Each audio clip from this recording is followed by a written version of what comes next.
Just to quickly introduce Franchise, Franchise is a publication focused on the intersection of basketball and contemporary culture. We're heavily visual, really kind of focused on curating everything, that basketball influences, from fine art, music, fashion, this intersection where we're sort of at the, on a Venn diagram, we're purely on the intersections of it. And we started about a year ago now, 2 issues out, a third one getting ready to come out, which we're really excited about. I know it's kind of tough, as an indie publication to keep going. And, this is purely a passion project, and we're lucky enough to be in a situation where we're able to keep putting these out and hopefully be able to expand on it. When we were first developing, just really trying to get the first issue out and figure out what it even is, I was ending my tenure at my startup that I had founded and run for 8 years, which was, it's a mobile app software company. And, I'd spent all that time doing software development. And so to do a print publication was sort of a therapy project for me. It was, let's do something that is purely about the passion and have it be physical and have it be something we just want to exist in the world. So for us, that was first and foremost priority one, was to make sure that, that passion showed, and, kind of going at it with no expectation. We were just like, we feel like there's a need for this to exist, and let's make it happen. And so, yeah, from the beginning, it was sort of, I treated it as a therapy project. It was just, it was for the love. So right now, kind of the core team is based in the Bay Area in California, and I'm in LA. So we're definitely a West Coast publication, and then we have a couple members of our team in New York, and we're adding people as we go internationally. So we do have kind of a West Coast, East Coast vibe, but the publication was founded in California. So right now with us, myself, I'm Brock Batten, and we have Chris Dia, who's our art director, Justin Montag, the editor-in-chief, and then Kasha, I always butcher your last name, Palaska, who's our editor. So we have I love our team right now. Everybody brings sort of a different thing. Everybody kind of comes with a different background, but what unifies us is this passion for basketball that's, been a part of us all since childhood. I think our core team feels like it's about 8 people. There's sort of rings, there's kind of like this inner core team, and, the 4 of us, Chris, Justin, Kasha, that were down in New Orleans for All-Star Game sort of represent that, but there's sort of immediately, a group of designers and other writers and people like Vic that are doing Twitter. And so really, I think it's about 8 people that are actively contributing, and then, then it expands on from there, people that we can just count on for special projects. And those people are all over the world. Hey, so I'm Kasha, and I'm an editor at Franchise. And, I was actually born in Poland, and I lived there until I was 7. And then when I moved to the States, I was a gymnast, but I lived in Southern California. I lived in Orange County, which is a very boring place. And I'm an only child, and my dad was always super active, and he was into basketball. And so that was kind of a thing that we did. We watched Laker games together, and it was like a exciting time in the Lakers, because Del Harris was coaching, and Kobe, it was this was after Magic. This is Kobe it was his first year.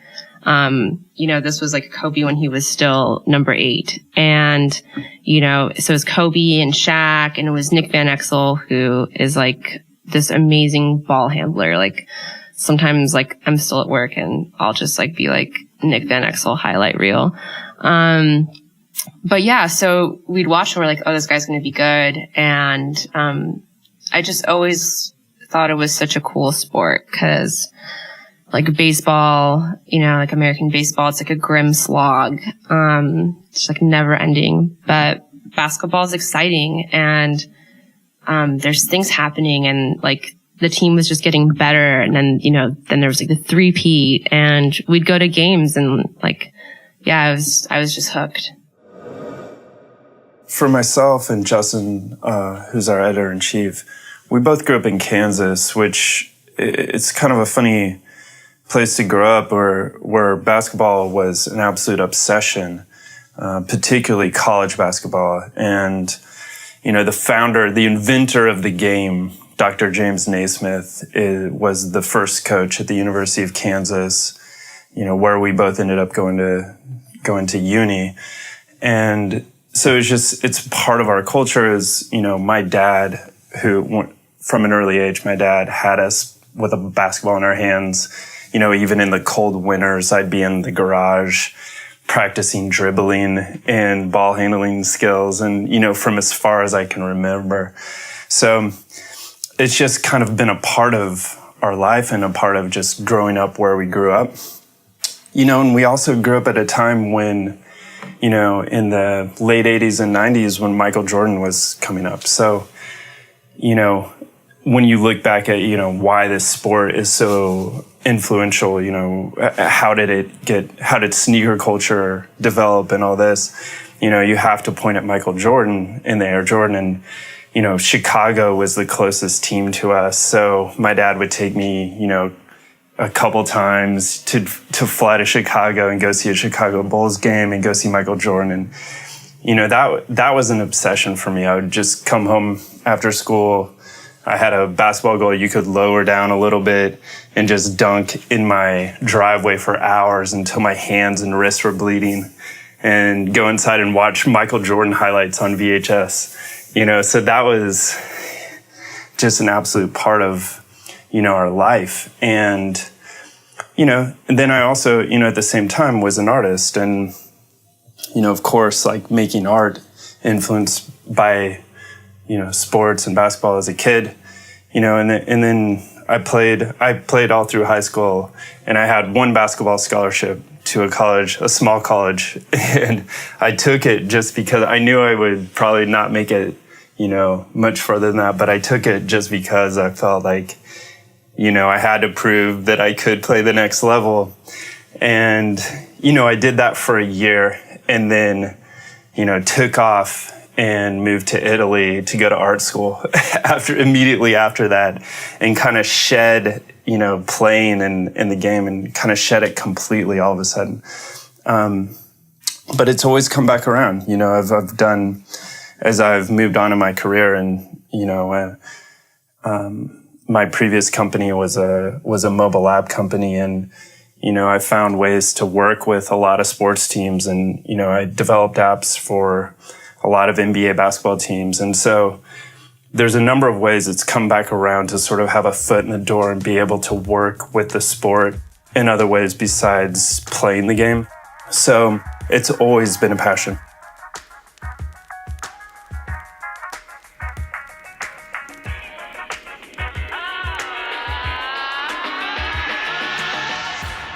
Mundial started during the 2014 World Cup. We were all working in various different parts of media and football writing and things like that. We started it because we wanted to write about football in a way that showed it a lot of love. There was a lot of negative things that were surrounding the sport at the time. Tabloid newspapers kind of berating it, bringing it down, and we wanted to kind of turn the clock back and look at the things that we loved about it because we all play it, we all are fascinated by it, we all watch our team every weekend and it's all we talk about. So we wanted to talk very positively about it. And I think that's where it came from. 2.5 years later, it's a quarterly magazine that focuses on all the same things, perhaps in more detail than we did initially, perhaps in a slightly more commercial sense every now and again, but it's still in essence what it was back in 2014. Yeah, I remember when I first picked it up and Dan gave me a copy. I think what really gravitated me towards it is I was working on a website where it was pretty much the complete opposite end of football writing at the time. So I was lost in sort of transfer news and sort of rumor and all these things that I just really wasn't interested in. It wasn't why I got into writing about football. It's not what I wanted to read. And then as soon as it came along, I was like, fuck, that's what I want to be doing. So I kind of like chipping away at Dan, like, oh, I'll write for the next one. I'll write for the next one. And then eventually there came a point when Dan asked myself and Owen to come onto the editorial team. And because Dan was fucking off to Hong Kong to do fancy fashion things. And I think ever since then, I think that the magazine's grown and grown, not because we're so great, but it's just because it was just two more people that came on and really, really loved the sport and really loved the culture and the sort of the passion behind not even supporting, but also sort of like retelling the story of supporting, which was something that really came across in the first magazine. I know that like quite a lot of football magazines almost read like the people who are creating it are almost like a little bit bored with their own sport, whereas this really came from a place of like love and sort of like interest and just sort of like energy. And I felt very energized by that. Even when I wasn't involved in it, I was like, I want to do something like that. I can do that. So when it finally came time to get involved with it myself, I think it just like powered on so much more because it had two more people that were completely on the same wavelength. And luckily we found an audience that are also on that wavelength as well. It's kind of very important on a personal level to everyone who works on Mundial that we're rooted in print, because we've kind of, each of us have been burned by that digital age of football writing, the sensationalized sports story or the boiling down a romantic, amazing match to a set of stats, and writing something just to get people to click on it rather than getting them to enjoy your writing or to tell a story. So that's where our approach comes from. And that lends itself to being quarterly and to not just churning out news for the sake of it, for taking time with our stories and building them from square one and making sure we're happy with them before we give them to our readers, which is maybe a little bit of an old-fashioned approach. It's kind of pre-80s at least. It's how sports writing used to be done in terms of giving it a lot of colour, telling a story around the things that are happening on the pitch rather than just, or the court or whatever it is, telling stories about people and whether that's players or fans, leading from there rather than, like I said, boiling it down to a set of numbers. I guess we're kind of unique in the way that we approach digital because like a few of us, we've worked for like some of the biggest online publications in the world. So it's something where we've taken what we've learned there and then sort of like been in a lucky position where we're moving into sort of indie print where you can really put your own voice across without like having to worry about appealing to sort of like this base demographic or lowest common denominator, and you haven't got to worry about like analytics and things like that. Basically, as long as copies get sold, you're laughing. I think it's important that we've earmarked the kind of things that we want to take from that. So strong visual element, sort of like things that immediately come out and grab you, which I think is something that's very, very important. But also we've got the time and the space and the sort of heritage that's like built into audiences that are going to be picking up these publications where they know that it's probably going to be counter to the kind of things that they see pop up in their timeline, like constantly. We're not reporting on so-and-so might be going to whichever team or, as Dan said, boiling down like historic moments in not even just football, in like British culture and European culture and like world culture, like some of like the most watched sporting moments in the world, boiling it down to this team won, they did this, this bloke scored 3 goals, this bloke scored none. I've said it time and time again. I've definitely written things where I've been extremely proud of it, and there might be some facts that, especially in the early days before we had a sub editor and it was all sort of a bit sort of like fly by night, that might not have been 100% correct, because like to me, I wrote it with sort of like nostalgia in mind, and like, I know that a lot of people reading it, nostalgia and how they felt at that moment, or how they remember goals, or how they remember games, or how they remember players is way more important than the actual number of like goals that they scored, or whether or not they're even that good. I think that we've been guilty of maybe a tiny bit sort of like rose-tinted glasses, but I don't think there's anything wrong with that. As long as we've still got a foothold in modern football, and we're not constantly looking back and going, oh, wasn't it everything better then? It's all really shit now.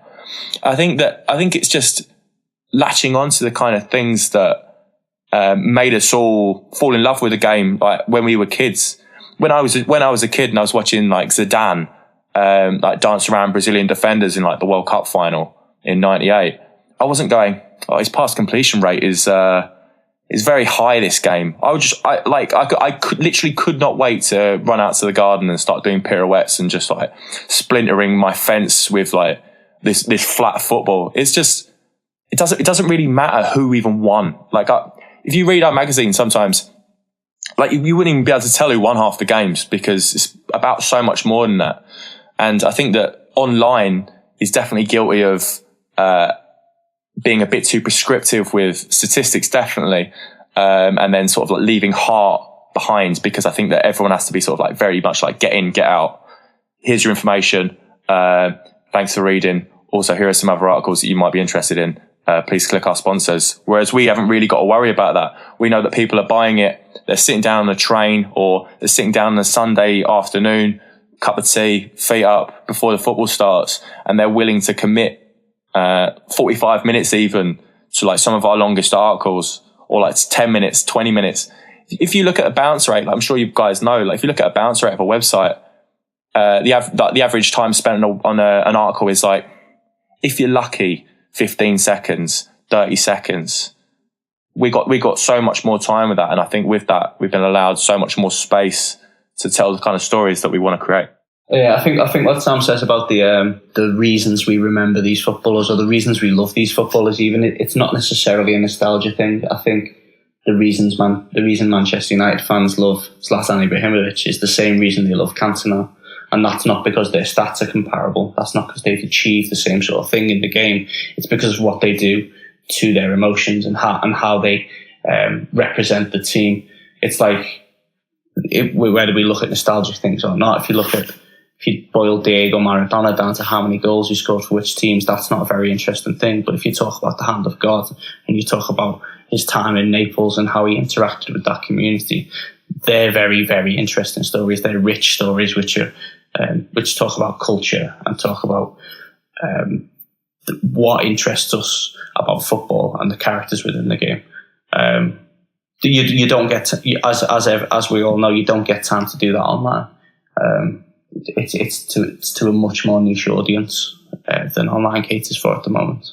I mean, I can only think of a specific example. So say Marcus Rashford, who's like a young England striker, plays for Man United. If you look at his stats, they're pretty good. They're all right. He's like an 18-year-old player, came through, scored a few goals, has kind of not really done as well this season. But to me, he's still one of the most exciting players I've watched in a long, long time, just from the way that he approaches football, which is something that, again, like Dan said, just can't be boiled down to stats and numbers. It's something that appeals to so much more. There are so few times when I'm watching football now where I genuinely don't know what's going to happen. And he was one of those players where he'll pick up a ball and go like, well, literally anything can happen now. And this kid's 18 and he has no fear. I think that's something that like really appeals to me as a fan, and it appeals to me as a writer. And I feel like sometimes people can be a bit, I guess this is what happens when you live in a social media age. Everyone's very quick to boil everything down to, oh yeah, but he didn't score though, I guess. Or if you look at his Wikipedia page, he's like in parentheses, he's got, I don't know, 15 goals instead of 60 odd. Do you know what I mean? I think it's interesting when you hear fans of other sports or maybe new football fans talk about how they got into football as if it was a choice that they made, or like the team that they chose and stuff. For pretty much, I speak on behalf of everyone at Mundial, we didn't have a choice, or it was something that was just so natural to us, and it was kind of something that was going on in the background before you even realised it was happening. Your parents talked about it, your grandparents talked about it. It was kind of the cornerstone of the community that you grew up in. It was the first thing on every male role model in your life's lips when they saw you were bought a kit before you even knew what it was. So getting into football was never really an issue for any of us. It was what it was, and you learned to love it even if it wasn't something that interested you as a very small child. In terms of liking football on a deeper level or getting to know it as a writer or as someone who's got an interest in the surrounding culture, I think that, again, is just being close to it. As much as these teams want to be global superpowers, and they are in many ways, unless you can be really close to the people who attend these matches and have seen all the trophies that your team have lifted and stuff, I think that's what brings you really close to these teams and gets you to start looking at the history of the sport and the amazing players that maybe have gone before and have influenced the culture of your club and the clubs around that. That's what it was for me. I grew up as a Liverpool fan who had a massive period of success right up until the point when I was born, and then everything sort of tailed off a bit, which was strange, but it meant that I had to look back a lot to get interesting things and the amazing stories that my dad and my granddad would tell about Liverpool when they were at their best, when they were playing against the best in the world, when football was all that a city had to cling on to. This is what made me more interested in what football meant to people than what it was that was happening on the pitch. I guess on the other end of the spectrum, to Dan, who supported quite a successful team, I supported West Ham, which again I had no choice in, which was at least in Premier League terms, not a successful team at all. I think that kind of lent very well into the kind of stories I ended up writing or gravitating towards, because it's very much about finding glory wherever you can. Like if it's in being a scrappy team, there's something to take away from that, or having a nice kit. Even like West Ham always had very nice kits. It was just, we were never a team that was winning very much. Like never in my lifetime have we ever won a trophy. The closest we ever came was losing to Liverpool, but I won't talk about that. But so it became something almost a source of pride, sort of like an underdog mentality, and it was something that really fostered a community of people. A bit sort of like, I guess you get it a lot in sort of, especially where I grew up quite a working class area in London, and my dad's like a cab driver, so there's not that many things he's into apart from football. And very quickly you learn that especially in England, it's the big common denominator that no matter where you go, who you talk to, chances are at least sort of like 8 or 9 times out of 10, if you go, did you see the Chelsea game at the weekend, or Leicester aren't doing very well at the minute, or Arsene Wenger's got to go, chances are that you're kind of like, you can breathe out and you'll find common ground. So it was very much, but then also football to me was something that came very naturally because I've always played it. Like I've growing up, I played for 2 teams. It felt very normal to me to dedicate 4 or 5 days out of my week to playing football. The other 2 to watching it. It felt like something that everyone did. So when I grew up a little bit and I found out that not everyone spent their time like that, it was mind-boggling to me that there were people out there whose lives didn't subconsciously revolve around these lads on a pitch kicking a football around. And so I guess I kind of got into writing about football because I was doing so many other things that never really took, like I was working in telly a little bit. I did a little bit of radio. And then just bored, I just started writing. Couldn't really find anything to write about. So I was like, you know what, I'll write about football. Like, write what you know and all that. And then it all just sort of like trickled on from there.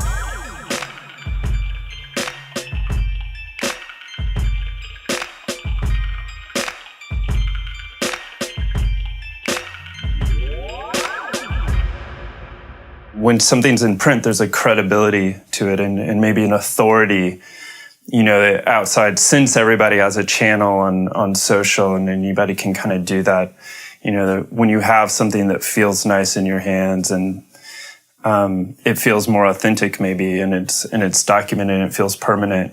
And so it has, especially now, you know, and, you know, I think I grew up in an era where, you know, pre-internet, and everything was print. And then print went away. And now that it's back, if you do print in a more special way, it does feel special and it has this unique permanence. And I think there's a lot of people now, like the younger generation, that have only experienced print that way, where it feels like a very special type of object. And there's something also to say about experiencing content that has edges on it. You know, you can open and close it and there's a beginning and end. And, you know, with the internet, it's endless scrolling. And so there's a very key difference. For franchise, we started very much on purpose as print only. And that was a very conscious decision as a reacting out against what was going on with not just sports media, but in particular basketball media. And we felt that maybe it needed to be elevated. You know, the sport itself had matured, you know, beyond sneaker culture and beyond, you know, ESPN.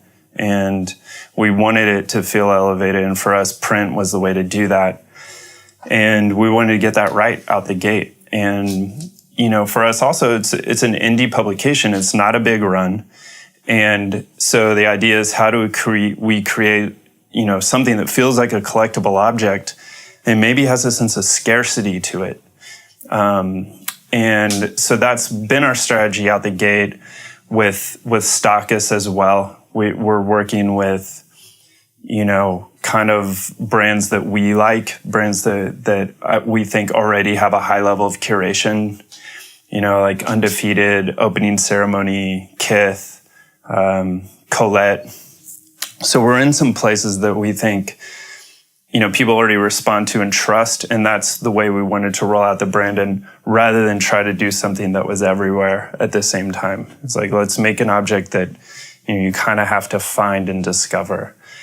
And, you know, and so as we did that, you know, obviously we need to do something on digital. And for us, our main digital channel is Instagram.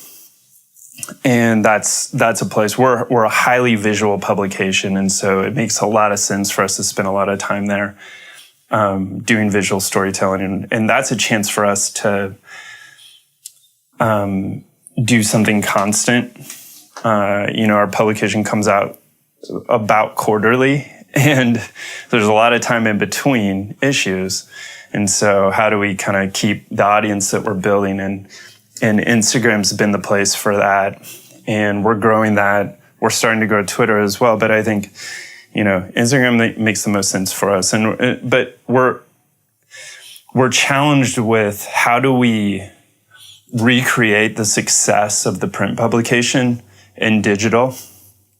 And obviously we want to scale and we want to make this a sustainable business. And digital is sort of the way to get more eyeballs on it and lead to other things. But we are very conscious of trying to make sure that feed is as curated and feels as premium and special as the print publication does. In America, the three biggest sports are baseball, American football, and basketball. And revenue-wise, American football is by far generates the most revenue across the states. But if you look at social media, the NBA, it dominates every other sport in the US, and it dominates it globally. So for the NBA Twitter is just, it goes crazy. Every day it's going nuts with 1 million people with hot takes.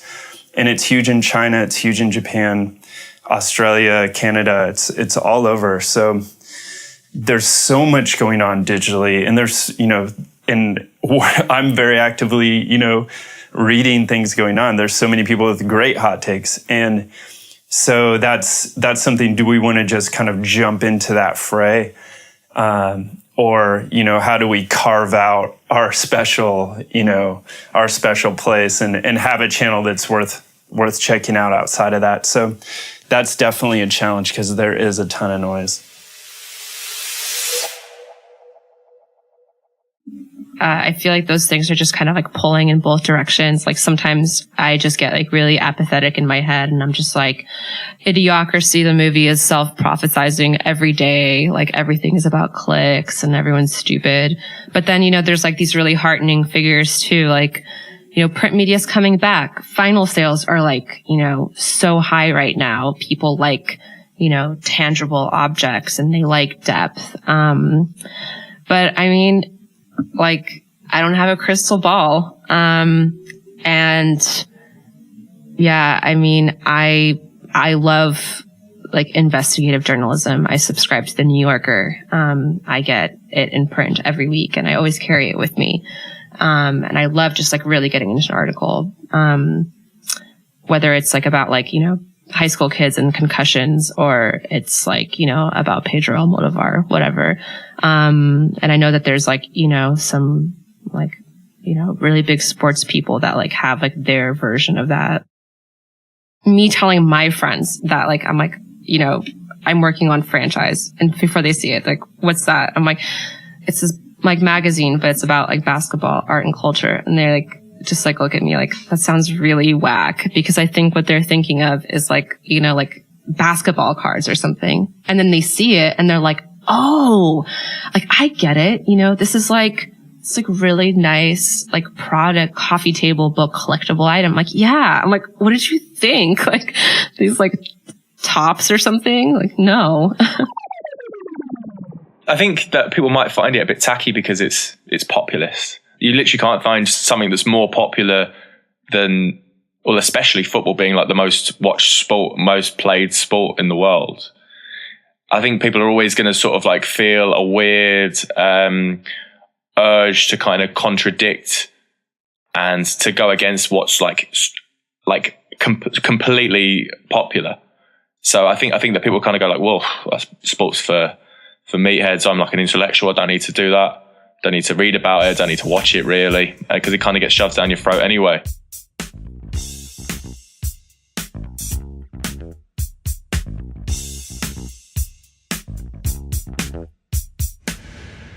Or why people are so uncomfortable with the commercial aspect of particularly football is, and it's not just an English thing. It was internationally a working class sport, and you hear all these like very romantic stories about you used to be able to see your favourite striker because he lived on the same street as you and he drove the same sort of car.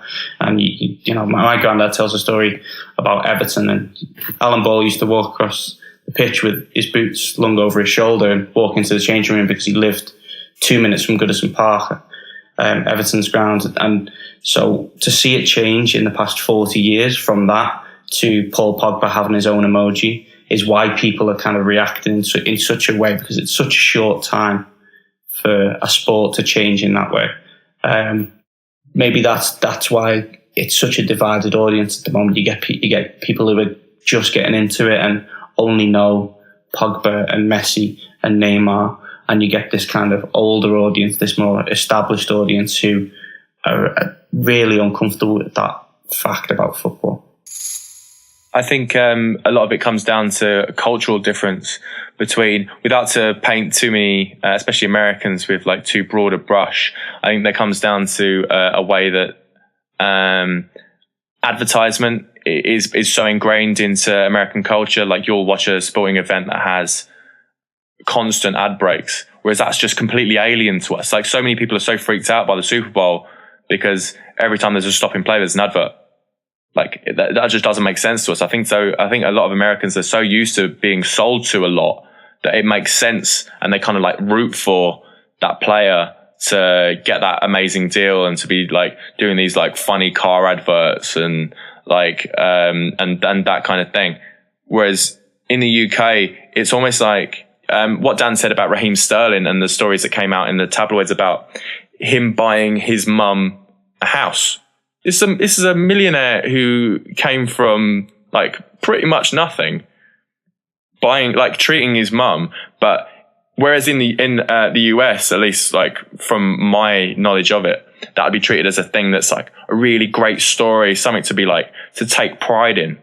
In the UK, especially in the tabloid press, it was like a stick to beat him with. It was completely sort of like spoke so terribly of his character that he lost and then still bought his mum a house. I think that the way that Britain and America approaches money is different. I think that money is a thing to be sort of like never spoken about in the UK. That probably comes down to our class structure and how and sort of like a carrying your money in sort of like a dignified manner.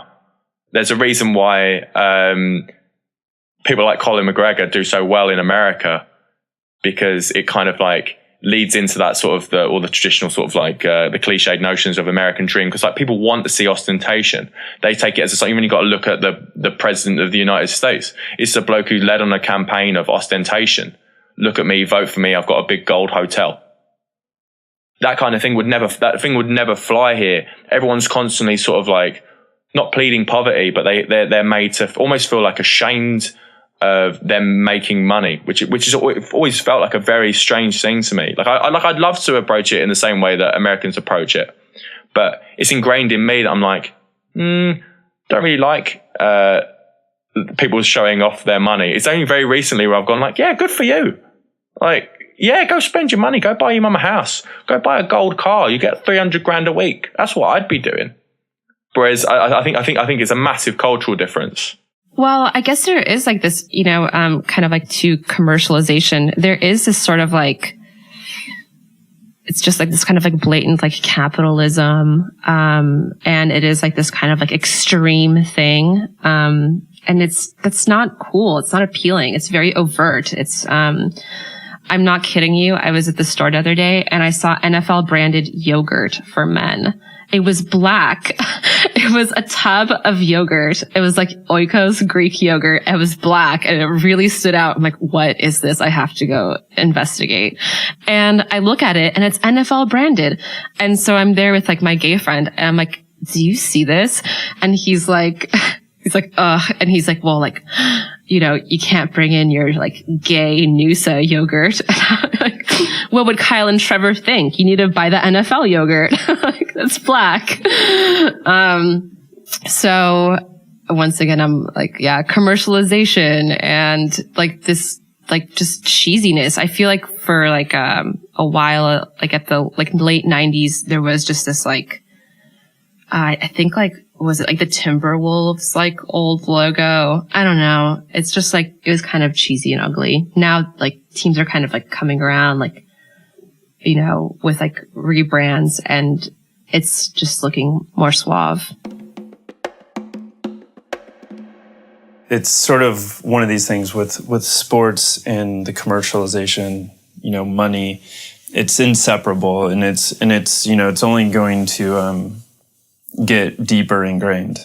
And there's sort of no point in kind of, resisting that. I think in many ways it's great.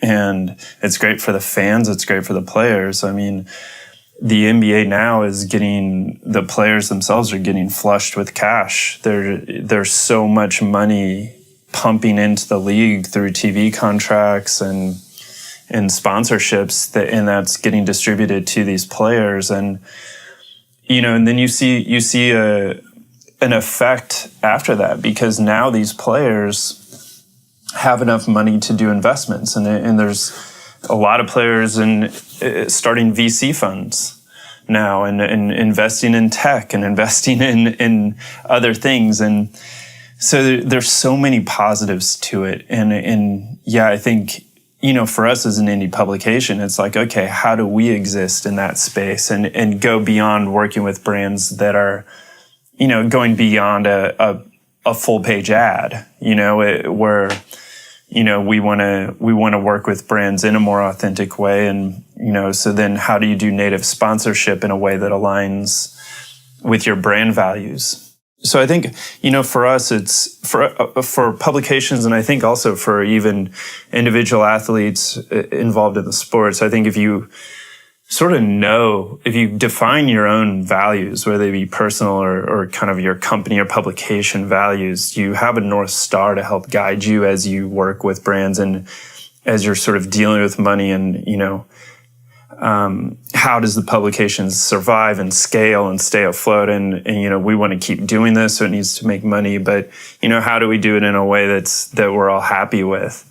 So I think those are kind of right now it's really navigating it. I think I've sort of accepted that's part of it. And I'm definitely of the mentality where I think it's in general very positive things. I think it's amazing. As far as sneaker culture and, obviously Nike has always been the number one, since the Air Jordan, right? It's just been sort of the leader in the US with basketball. And there's been some brands chipping away at that market share now. Adidas is doing some amazing lifestyle shoes.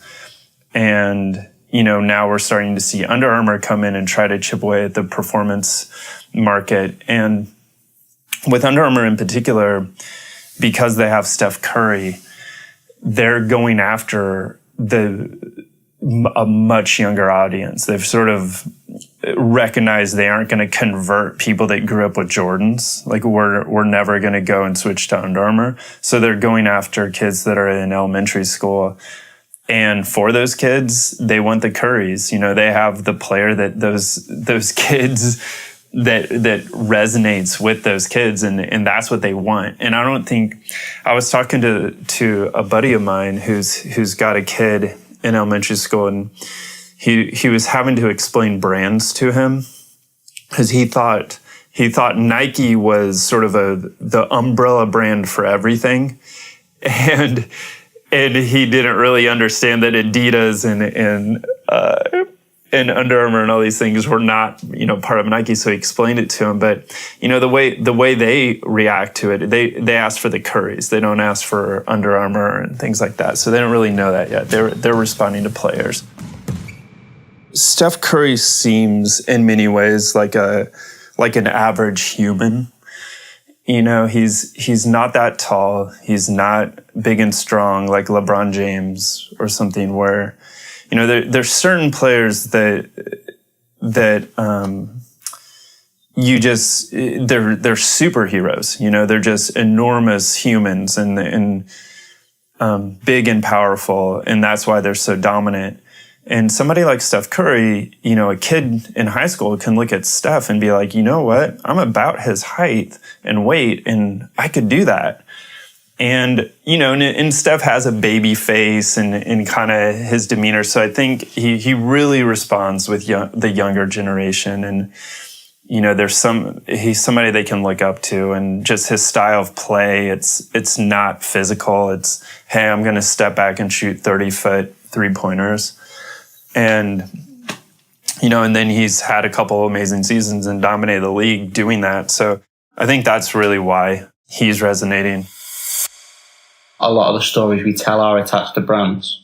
Adidas has got an amazing history and heritage in football. So has Nike. They've got all these amazing commercials from the 90s, which we love as pieces of art, which are commercial pieces of art. I think the point of difference for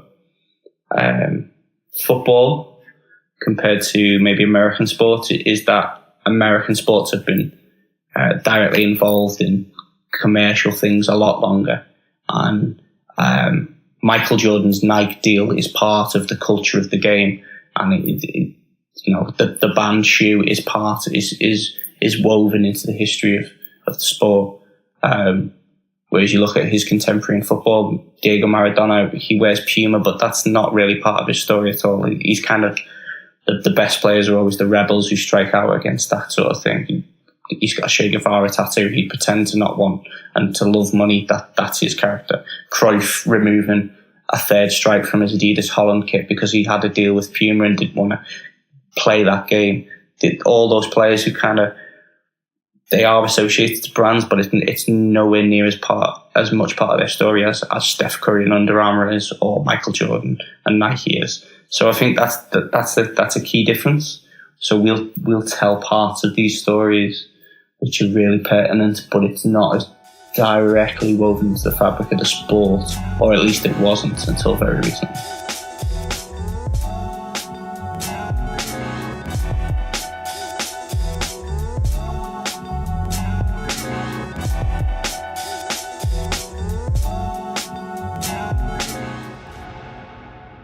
Finding your voice and doing it in a way that kind of who you're interviewing, it kind of depends on. I mean, I think for our publication, and I think this extends to Mundial as well, we're looking for athletes that do have other interests outside the sport. You know, people that are involved in music and, you know, involved in, you know, other types of businesses and things. And, you know, there's several athletes like that, you know, there's a lot of athletes who are recording music, and those are the types of people that we're looking for, people that have genuine interests outside of just playing a game.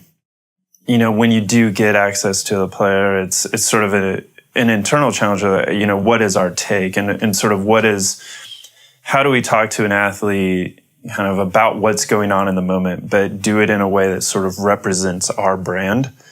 You know, that also is going to elicit a good response and, you know, then get us continued access. So I think that's a challenge. I mean, we had an opportunity down at All-Star Weekend to interview Dwayne Wade from the Chicago Bulls. And, you know, that was pretty amazing. And for us, that aligns with a lot of the things we're interested in too, because he's so involved in the fashion world. He has an international presence. The shoe company he has a deal with now is a Chinese brand. And we kind of came to it, luckily, from that angle. And, you know, Kasha handled the interview on that for us. And Kasha, you can jump in too. But it was really kind of talking to him about, you know, the influence of fashion. And you know, we were also able to inject a little bit of humor as well, asking him, Kyrie Irving recently suggested that the earth is flat. So we had a good laugh asking him his take on that as well. Huh? Yeah, he was just saying, like, the world is flat. They don't want you to know otherwise. And so then, you know, they're like, okay, hey, we have this opportunity to interview Dwayne Wade. What should we ask him? And I'm like, well, we should ask him if he also thinks the world is flat. And, you know, the guys were like, awesome. Yeah. Like, we need to make that happen. So, so then the next day, you know, I mean, his wife was there too, like the beautiful Gabrielle Union. And so I'm like, all right, you know, warm him up, like questions about his wife, collaborating, like, you know, fashion, you know, and then get to the hard stuff, like the shape of the world. So I just asked him, like, you know, yeah, I know there's like conflicting accounts, but like, what's your take on the shape of the world? And he was just laughing. He's like, oh my God, that's right. Cause Kyrie said the world was flat, you know? And, he gave a really awesome diplomatic answer. He was like, you know, the world is whatever you make it to be.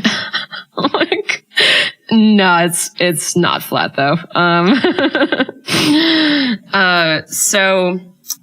Yeah, I mean, we had recorded the interview and, then we put it up on Twitter and we had tagged Dwayne Wade in it and he retweeted us. I mean, he like, I don't know, several other people had interviewed him that day, but that's like what he retweeted. And then after that, it's like, you know, we got like 1,000 likes on it or something.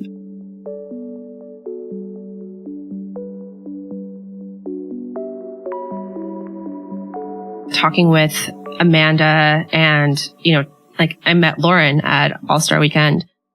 Those are the two women that were interviewed for our piece. Amanda Fisher was a graphics designer for the NBA in the 90s. And Lauren Fisher is, she does 3D court projections and projects for the NBA now. I interviewed Amanda. Brock interviewed Lauren, but having been familiar with Lauren's work for over a year now, it was a pleasure meeting her this weekend.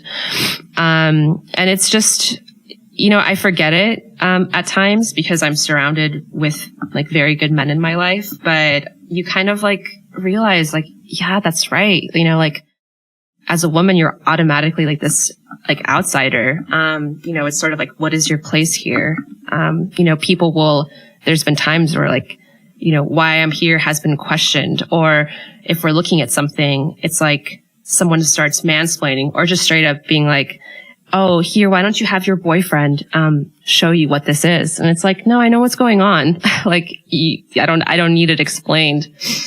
So I think if, a woman isn't scantily clad and, on the sidelines kicking and, spirit fingering, then it's just, it's this alien being. With All-Star Weekend, it's not just purely because it's it's the NBA, of course, but it's sponsorship. So there's all the Nike people and there's Levi's was there and just a lot of companies. And then there was women who were doing PR and things like that. But, just really in terms of NBA women, or press women, I didn't come across any. And I mean, just kind of seeing what's playing out on the news with Erin Andrews, who isn't NBA, but she's a sports reporter. Yeah. And, it's there's that guy spying on her through, that whole scandal. I mean, it was a peeping Tom situation, and she was filmed, I don't know, changing or something. So I don't necessarily know if it's come a long way. Not to say they're not artists, but it's not you're asking them about their last painting or something. They're kind of and plus it's everyone's asking those same questions. It's kind of boring, I think maybe for them it's nice to be seen as people, go figure. So, I'm yeah, with Dwayne, I'm what's it working with your wife, And he's oh yeah, not tell me about what it's not like with Pat Riley and his oppressive coaching, I mean, to be honest with you, we've mostly been talking with artists. And so he was a player we spoke with. And then other than that, we spoke with James Goldstein. He was super forthcoming, Dwayne was super forthcoming. But, I guess as the magazine continues to evolve, we'll see what our player interviews are like. But I think definitely still just a heavy, oh, I mean, I would love to interview Amari Stoudemire, who used to play on the Suns, and he's super into art, which, that would be yeah, we're going to talk about your time in Phoenix, but I want to hear about Amari as the person. I think if you went to one of these events where you get access to a footballer and you ask the footballer who he'd rather speak to, is it going to be a 50, 60-year-old man in a suit who's been doing it 40 years and is tired of it, and all he wants out of that interview is an angle that he can spin and sell a headline and kind of trip up the footballer a little bit? Or does the footballer want to speak to someone like us who's, first of all, absolutely thrilled to meet someone that we get to watch and get such joy from every weekend, and secondly, want to know about why they play football and want to know all the things that inspire them to make us so happy? I think if you ask the footballer that question, then they're going to choose us 9 times out of 10, because they're not going to want to be splashed all over the front of the Sun or the Star or whatever newspaper it is. They're going to want to talk about the positive elements of their career that they've worked so hard to earn. But I think if we dedicated the front cover of our magazine to Raheem Sterling buying his mum a kitchen or buying his mum a new house, people wouldn't pick us up in 4 months' time, never mind the very next day. There wouldn't be, we'd upset a lot of people who value our editorial. And maybe that's what it is. Maybe some newspapers have gone too far down the route of people are just going to pick it up anyway so we can print what we like about these footballers. We're more often than not very, very grateful to get access to players because it's relatively new to us, and it's a nice thing to meet, whether they're your heroes or not. It's a nice thing to meet people who've done great things in the sport you love. Maybe the traditional setup jars a little bit with our editorial format. You know, if you get 10 minutes with a player, the questions are often vetted and they have to be about specific things, and you can't mention certain things that are going on in their career or off the pitch, which is fine. And we understand that, and we'll play the game to a certain extent. But if it starts to really compromise our editorial, then we'll kind of turn these opportunities down. We don't want to take a name for the sake of it. That doesn't really sell us magazines. That's not why people pick Mundial up, because you're going to get 10 minutes with Jamie Vardy or Daniel Sturridge or whoever it may be. They pick it up because we tell bigger stories. And if we get the opportunity to speak to someone and that means we can't tell those bigger stories, then it's kind of pointless. It comes down to the fact that what Dan was saying, if you want 10 minutes with some England international, you can pick up 10 different magazines that are going to do that. There's no benefit to us in playing the same game that everyone else is doing. Yeah, I mean, we have to play the game in terms of how we get players, and then when we do, obviously it's very exciting. I've interviewed Danny Welbeck, which was really cool. I've interviewed like footballers where I tell my mates at home, and they're like, "Oh fuck, like what was he like? What was he like?" These are really exciting things to a lot of people, including us. But I think it is important for us how we might not be set up to be the big Instagram mega brand, because probably. Not to our detriment, but we've definitely sort of like courted this almost air of unaccessibility at times. We do a lot of in jokes. We tell a lot of stories that kind of like only make sense to people with like a certain sense of humor or with a similar frame of reference, which doesn't really come across. But like these are like tiny little things that sort of like make a magazine different to a lot of people. Some people probably wouldn't even realize they're there, but to the people that notice them, they'll be like, okay, cool. And immediately they'll gravitate to these people. But that's a very easily broken bond. So I think you might get like one or two slip ups, but as soon as you're on the third one, I think people are very quick to sort of find you out. And I mean, we're an independent publication. We can't afford too many of them. You're as good as your last issue. One really bad issue and we're out of the shops. People stop buying us. Reed's Mundial Mag Munch is a joke that we've completely stolen wholesale from popular menswear website 4pins. But it's the only slight difference is that the photograph has to relate, well, not even that much, but like slightly to football. There's not much more in it than that. Than we saw 4pins doing it. We know some of the guys at 4pins. We think they're really funny, so we nicked their joke. I think that was kind of like another layer on top of that joke, where we knew that at least a certain section of our audience would know the joke through 4pins, and it was kind of funny that we were like wholesale just nicking it. Like I wrote there for about a year. I know you've written there a few times. We've had a couple of their writers write for the magazine and stuff. And it was just a very funny idea for us to sort of like test that out and to see if we could make out that this like little niche magazine could be a thing. I think that was part of the joke at 4pins, that no one really read 4pins. That's why that's why the website started, because they only read it once. So for that joke to actually have grown outside of our circle and go off of our Instagram and go off of our Twitter accounts, and for people to actually at us in it, and someone come up to me at a different magazine's launch the other week, and he's like, "Oh, look, I look like I've read Mundial once." That's just so weird to us. I think it goes back to that sort of like that shared frame of reference, where even if you don't quite get the joke, you get why the joke has been made, and who doesn't like to be in on a joke? People are very quick to sort of pick things up. I quite like the fact that 99% of them are taking the piss out of ourselves as well. It's never someone who looks really, really cool who's read Mundial Mag once. It's someone who's kind of got it slightly wrong and has attached themselves to football because they think it's cool at that moment in time or something along those lines. So I think the people who maybe we've had detractors in the past who've kind of had this idea of, oh well, that's the kind of person that reads Mundial Mag. So that's just us getting on with that joke as well. That's going, yeah, I know that is. Yeah, Drake obviously knows nothing about football, but he likes that pink Juve top. He's read Mundial mag once, so that's kind of us taking the joke back a little. I think it's an important sort of like area for us, like that mixture between sort of sincerity and insincerity.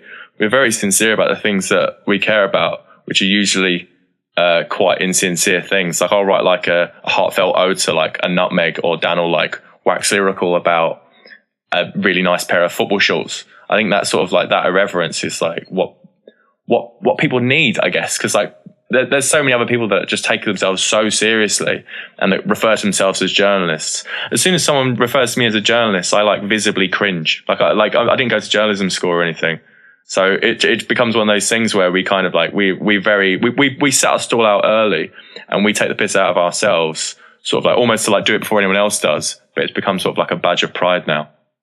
I think there'll always be an audience for a well-told story, whether that's 400 words. Someone like Deadspin does very, very well with very few words. There's some of my favorite writers on that website, and they can do a lot in 500 words. But then again, like you look at someone like Wright Thompson at ESPN Mag, or Tom Junod who's just gone there, or like Brian Phillips when he was doing tennis at Grantland. They've got 3,000-4,000 words to play with. You've got good writers. People are going to read it. I think people are starting to invest in long form journalism, not because long form is the thing, but because people just want stories. And as soon as they're not getting them, people will go the complete opposite way. So they'll go and read like a 6,000 word story. They might not read it all, but the fact that it's there is one, exciting to people. People like reading books because it makes them feel smart. They'll read a 9,000 word article on The Guardian about Russian spies because it makes them feel smart. They'll read a really, really well-researched piece by Wright Thompson about Luis Suarez's history and going through his story in Uruguayan football because it makes them feel smart. People want to, like this is one of the things I think that gets overlooked quite a lot. People want to feel smart and they want to read a good story. And I think that that's so much more important than time. I think people always make time for something that's good. I think storytelling is always hard when you're telling a story to someone who thinks that they know better than you or that they already know the story. I think that that's definitely the case that I've always found with football. I think there's like an old cliche that it's a game of opinions. All sports are a game of opinions. Everything's about opinions. Never more so than online. And if you're trying to tell a story of something that happened in the pub to your mate who's also in the pub, they're going to be less interested. And then if you're telling them a story about something that they literally have no idea about this, and there's so few things in football that people don't know about now, because it's a constant 24-hour cycle where you know everything about everything, and like even casual fans will be able to tell you about how well Draxler did, like before he signed for PSG. Like, he was really great at Schalke. Like 10, 15 years ago, that wasn't a thing. People didn't know those kind of things. So it became harder to tell those kind of stories. So I think that it became sort of like in our best interest, or in writers' best interest, to kind of go back to basics. So we've come to a point where everyone kind of knows the bare facts of football, and you can't really romanticize those moments anymore. If someone knows where this player played before, how well he played, that cuts out half of the story that a football writer would have traditionally told. So not to kind of moan and dramatize the fact that we're all tortured artists or anything, but it's become a lot harder to tell a unique story in football or to wow people with your knowledge or anything like that. And maybe that's in many ways why writers have gone back to kind of, well, here's the basic facts, here's everything that you've just seen or maybe you haven't seen, and we're just presenting it without any extra bits tagged on, without any narrative to it, without any storytelling, without any colour. That kind of the proliferation of information, like raw information that you can get across the internet on any said footballer or team, has kind of drained a lot of the tools that writers traditionally could have used. I think adding to that, I think when you look back at a time when people couldn't really watch like sports as easy as they do now, even sort of like 20 years ago, like what Dan was saying, people like writers were free to use so many more tools available to them because they had to. Like it was very important to use the colour, like Dan was saying, and to use adjectives and things because you're trying to paint a story for people who just don't have any idea of what you're talking about, because they wouldn't be able to listen to it, or everyone would be listening to it on the radio and they'd read about it in the paper just to find out what actually happened, what that goal was actually like, because you just heard noise crackling through a box in your car or in your living room.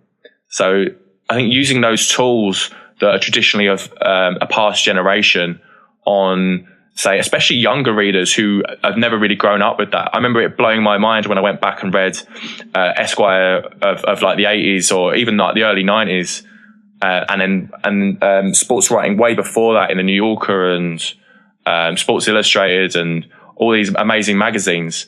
I was like, why don't writers write like this anymore? Like they approach sports stories like novelists approach stories, and it just seemed like, I always think it always boils down to the kind of writing that you get online is not the kind of writing that you'd ever tell anyone in the pub. I think if you turned around to someone and just sort of like reeled off a load of stats and you just told a boring story, someone would turn around to you and go, that was quite a boring story. Why did you tell that story? Whereas online, I feel like the bar has been set so much lower for that. Maybe because it's sort of like the banality of how the internet is.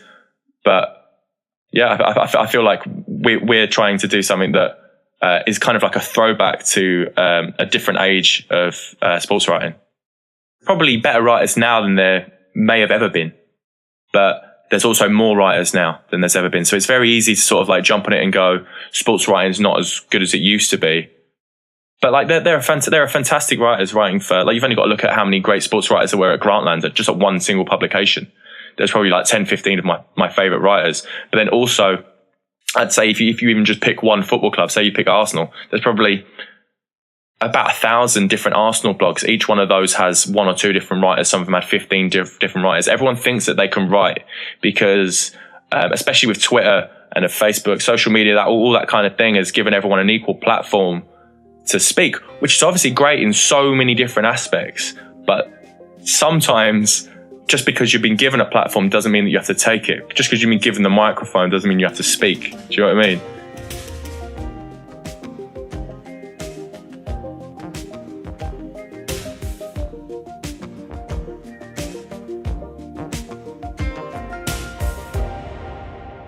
I think the breakdown of the traditional route into media is something that both myself and Sam have benefited from massively, and Mundial has. Not so long ago, we would have had to go to a very specific university and gone through a very specific route career-wise to end up being able to have our own platform about to write. However, in that, the fact that you're not at a news desk and you're not learning from people who've gone before you, you're not learning from people who've got great experience at established titles, does have its drawbacks in the sense that you have to make the mistakes yourself and learn from them. So if you go through some of the early issues in Mundial, to be honest, if you go through the latest one or the one that's going to come out next week, you'll probably see things that we would have done differently, things that we will learn from, things that the magazine will build from. Whereas because we're all on a similar level, there's people who are more experienced on the team. With Owen, who's our features editor, has got 5 or 10 years on me and Sam, but he's still learning on the job as well because he's not from a traditional media background and he didn't learn everything as wrote, which means we can be more creative, but also means that we probably make a hell of a lot more mistakes and we have to learn from them on the job. Yeah, I think it does lend to some perhaps bad habits that creep in from time to time. But then also, I think when you have that big traditional base and like, especially when you grow up and you go to these like quite prestigious universities and colleges and you go on these courses that like these fantastic journalists have gone on to working on these like really big serious stories, sometimes you can all end up writing the same. Whereas we all made like a conscious effort to be completely counter to that and to write how we speak. We knew that we were all good in the pub and that people seemed to like hearing us talk. So we tried to write in a way that sort of represented that, which a lot of people at first rubbed them the wrong way. And because it was like, well, it wasn't the done thing. They're being like very over familiar and they're using words in a way that we wouldn't usually use words and using a bit of slang or just writing like speech, which seems like quite a simple concept, but is one, especially in sort of British media, in American media, especially in American magazines, it seems to be one that's way more accepted. But if you look at the difference between US GQ and UK GQ, it's like they come from a completely different world, just because of the class structure that's involved in there, and the sort of like the ingrained, I don't want to say bad habits, but sort of there are certain rules that you just don't break. And I think that a lot of titles are guilty of that, whereas because we didn't know them to begin with, we haven't had to worry about them, so we can kind of make our own rules, which, yeah, it does mean that we make quite a few mistakes, or we do some things that not really regret, because you can't really regret anything as long as you learn from it, but things that we would have done differently. I think that's a really exciting thing. And I think that we've got quite a few readers that have been with us like since issue 0, since issue 1, like the early stuff, which was a bit rough and ready, but they kind of got what we were about. And I think they'll all agree that it gets better and better, and they can see that we're learning. Someone who works for Broadsheet has to go after someone who's got a really good Snapchat account at a press conference. And unfortunately, that's the way it is. And it is up to them to adapt, because this side of the media, or the more progressive football media, and the people who are doing things differently and kind of pushing the medium on, are only going to get more access. It's not going to revert to type. It's not going to be the Telegraph and the Mail getting access anymore. It's going to be younger people with better stories or more interesting stories to tell than just spinning it for a headline. If I can just add something to that, I think a lot's been said about sort of especially newspapers and about the lack of success and the medium dying and the industry dying and that kind of thing. I think there's just it comes down to the fact that a lot of newspapers took access for granted. They take a lot of things for granted. They take their audiences for granted. They're like, well, they're always going to be there because it's a newspaper and you pick it up. It's a magazine and you subscribe to it. So I feel like as soon as you've got this definitely comes back to what Dan was saying about how the kid who's excited to be there with like a massive social following, he knows that you're pretty much only as good as your last story. Whereas these papers, they know that they can coast by on tradition and just sort of like a habit. Whereas that doesn't work like that online. And I feel like a lot of traditional newspaper outlets, especially, could do well to hire younger people who actually have some experience outside of journalism, and don't have what seems like a contempt for like the industry that they work in and like the machinations of it. And so yeah, I think that they can't. Like, I definitely think that there's a reason why The Guardian are one of the only people that are still doing like really, really class football output in Britain in terms of newspapers. It's because they approach it in a way that's not trying to get one over on people all the time. There seems like, especially in British tabloid media, it seems like they're just trying to bring everyone down and everything's for a click or everything's for the pickup. I think it's probably why The Guardian is struggling in their skin. But I feel like it's going to come a time when everyone else is going to catch up, and that's going to become the norm. I mean, I think it's just changed. Like, because back then it's like, if you kind of are looking at it like a pie chart or something, you had, traditional media, in the 90s or something. Now it's like that pie chart is split into like, there's, Sports Illustrated, there's, like the New York Times, then it's like, then you have their Instagram accounts, then you have their like Snapchats, so like image. At the same time, I feel like the players have a lot more control over their image, like a lot more ownership. There's just all these different facets. So like if of course, like papers can't write about it in the same way, because like it almost seems kind of like corny or hokey, because, people get to see more of these people's lives. And, it's like, what if it's like not congruent?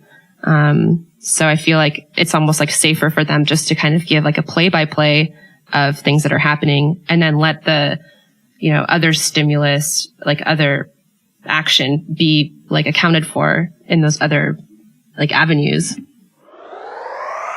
It's a fine line for players, I think it's hard for people to do it right in an authentic way.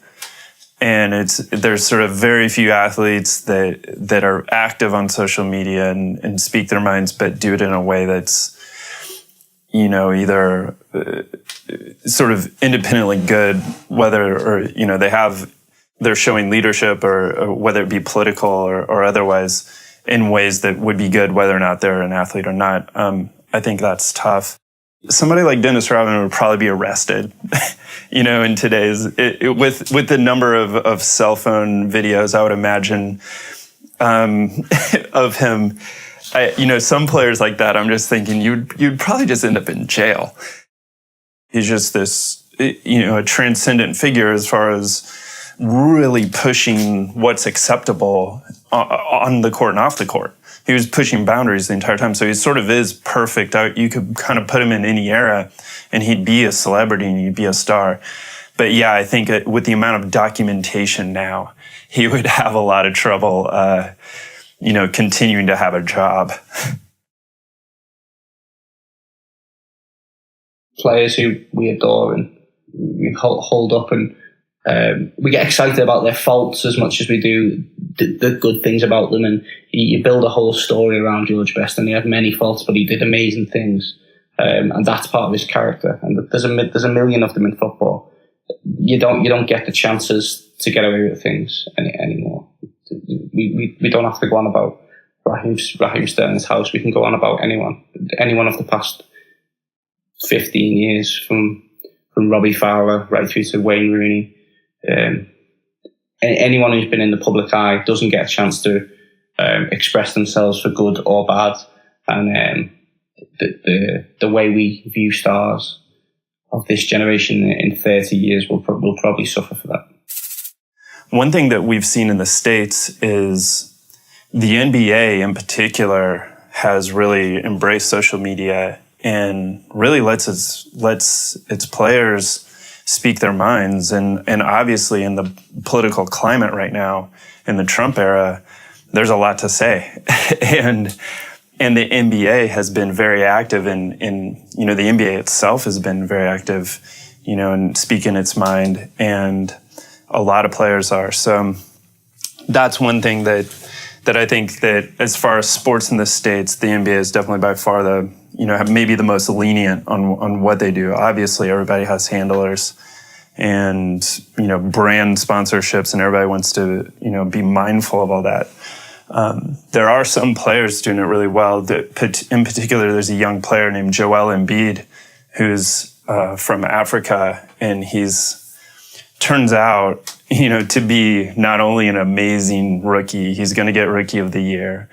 He's incredible on social media, and he pulls off things that no one else can pull off. And I don't know how he does it, but, he takes a lot of risk, and somehow it comes across as endearing. And he's just developed this national fan base now. Really because of his Snapchats and his Instagram stories and his Twitter account. And, and it's kind of, what is his recipe? I don't know. Like he certainly gets by with things I wouldn't expect other people to.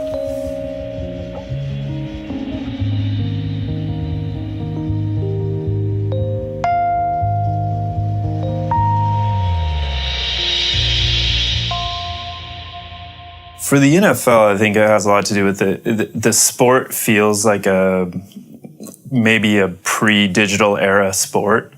It's kind of all the players are so covered up in giant pads, and the flow of the game is very disjointed. There's almost no flow to the game. The fans, even in person, are very far away from the action. And so I think in general, you don't get to know the players as well with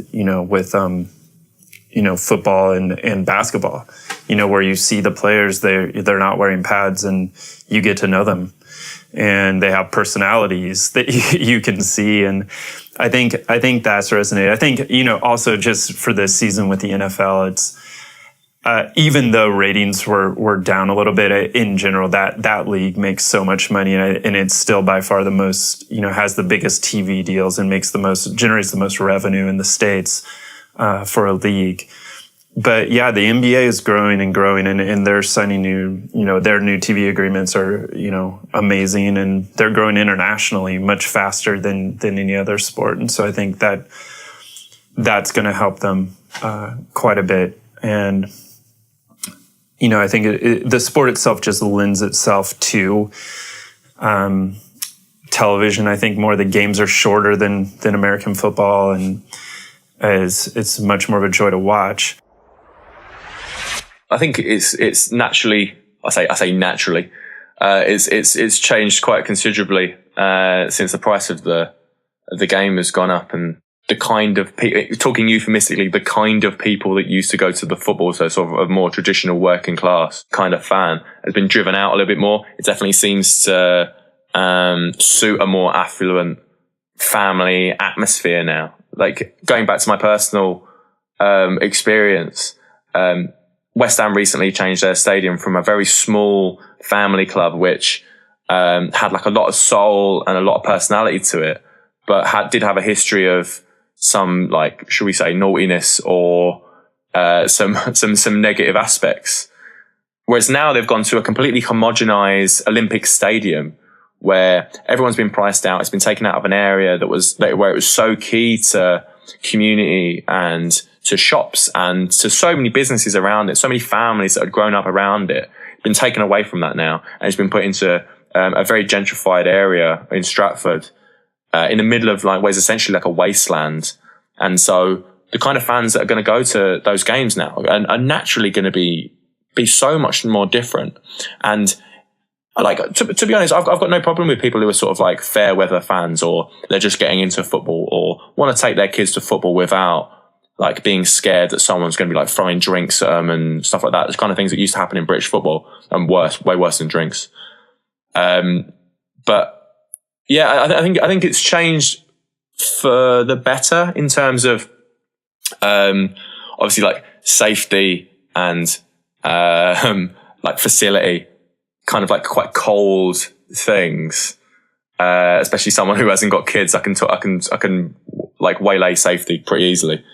But what it's lost is just, like, so much heart and soul and sort of, like, authenticity, and so many things that made it so important, and what, like, gravitated so many people towards it, that it was just like, it was essentially like the pub times like a million. And then also you had, like, this amazing, like, sport in the middle of it. It was just like a hub, whereas now it's sort of akin to, like, going to the theatre. I mean, just because, like, it's in the theatre doesn't make it, like, it could be an amazing play. Yeah, fine. But, like, it's only going to be seen by, like, certain amounts of people. And I think people will find it harder to gravitate towards than this thing that feels like theirs, which is definitely what football has lost. It doesn't feel like ours anymore. It feels like it belongs to the money men and who they allow to go to it. Yeah, I think the point Sam made in that we don't begrudge, or a lot of people don't begrudge new fans to the sport, or fans from a different background with the sport, but it's the same at Liverpool, it's the same at Manchester United, it's the same at any number of clubs, West Ham included, that they sell tickets off the back of this kind of history and heritage, and the amazing noise that the Kop makes at Anfield, or the fantastic support that Manchester United receives at Old Trafford, and at the same time as using that as a massive marketing tool to draw global fans in, they price out the people who created that atmosphere in the first place and created that rich heritage, which is just massively disrespectful, first and foremost, and also is not going to create. There's no longevity in it. You can only go on about the famous Anfield atmosphere that's created by these working class lads from a community in Liverpool for so long, when it doesn't exist anymore because you've put the tickets up 700% in the last 20 years or whatever it is. That's going to disappear, and people are going to get wise to it, hopefully.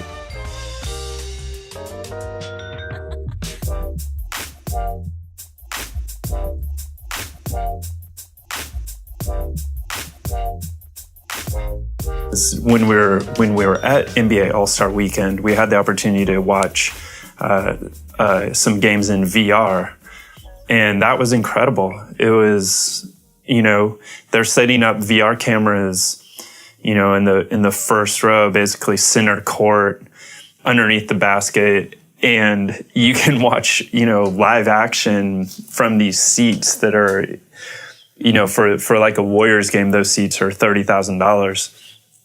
So absolutely incredible. And I think you're going to start seeing, as in other sports too, going into the future, the ways you're going to watch the game, I think it is going to move to this VR viewing experience.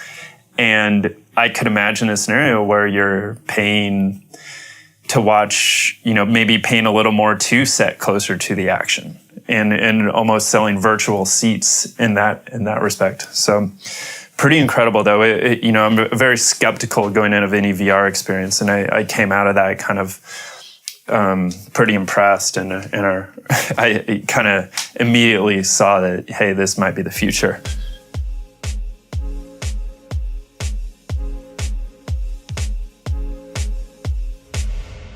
As the Mundial team grows, obviously we've taken on new writers, and we sent one of our newest guys, James, the other week to interview Roberto Carlos. Obviously one of the most decorated footballers in the history of the game, never mind the last 20 years. He's playing in a tournament in the UK. We got amazing access. We got a translator. He took a lot of time. He flicked through the magazines that we took for him. He was really nice. James came back, made up, and then when we asked him the other day to kind of what his favourite thing he'd done working for Mundial recently, he gave perhaps the best answer we could have ever wanted, and the most Mundial answer was that it wasn't, in fact, interviewing World Cup winner Roberto Carlos. It was going back to Wolverhampton, his hometown, and interviewing two of the old guys who stand outside Molineux the ground, and they sell pork scratchings, which is like a absolutely reprehensible snack based on pork fat. I've grown up eating pork scratchings. The first time I ever gave Dan a packet of pork scratchings, he nearly vomited all over the floor. So that was not good. Outside that pub, do you remember that? Yeah, it was awful. Basically, they are just sort of like pieces of pig fat, deep fried and flavoured, and then put into a bag and then sold for money. It's like essentially sort of like the bits that would ordinarily probably should just be thrown in the bin, but because they're flavoured in like a nice salty like seasoning, I'm like, oh yeah, cool. I'll spend £2 on those, please. That's pork scratchings. I love them. And that was his favourite thing he'd done, because he'd grown up seeing these two people. He'd walked past them for years with his dad and his uncles and all sorts, his brother going to the match, and they'd always seemed so inaccessible to him. They were adults. They were men who were so part of this day out that he used to have. Approaching them then for an interview was more of a daunting experience than approaching Roberto Carlos for an interview, which we couldn't have been happier with, to be honest. I think what we'd like to do, not necessarily what we will do, but we believe it or not, we do have interests outside of football, and we kind of like to take the lens that we place over football every 4 months or whatever it is, and apply that to other things, to other sports, maybe first of all, then, to men's fashion, to men's lifestyle magazines, to kind of answer the question or fill the gap that's been left in all those worlds as well, because it's not just sports writing that's kind of been watered down over the past couple of decades. It's there's a lot of other things that we care about that we'd like to address. Football and pork scratchings. Like if we could do a pork scratchings magazine, that'd be great. Hopefully Mundial in 5 years is exclusively pork scratching related.